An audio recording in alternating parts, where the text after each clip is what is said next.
இங்கே ஒரு பிரெக்னெண்டா இருக்க பொண்ணு அவளை பார்த்துக்கிறதுக்காக ஒரு லேடியை வேலைக்கு வைக்கிறா. ஆனா அவங்க நைட்டு தூங்கும்போது ஏதோ விசித்திரமா சவுண்ட் கேட்குதுன்னு அவங்க வெளியில போறாங்க. ஆனா அப்பதான் தெரியுது ஃப்ரிட்ஜில் இந்த பொண்ணு ஏதோ பண்ணிக்கிட்டு இருக்கான்னு. அப்போ அவளை கூப்பிடும்போது அவ வந்து ஓநாய் மாதிரியே மோப்பம் பிடிக்கிறா. அதுக்கப்புறம் அவங்களே கடிச்சு வச்சிடுறா.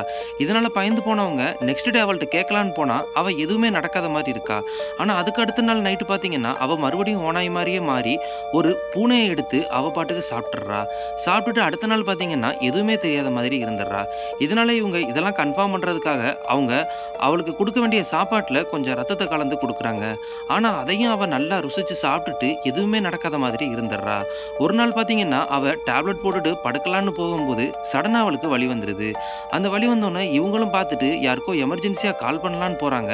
ஆனா அதுக்கு இடையிலேயே அவளோட வயித்தை கிழிச்சுக்கிட்டு ஒரு குழந்தை வெளியில வந்துருது. அப்பதான் அவங்க என்னடா இது அப்படின்னு செக் பண்ணி பார்க்கறாங்க. அது ஒரு குட்டி ஓநாய் குழந்தை.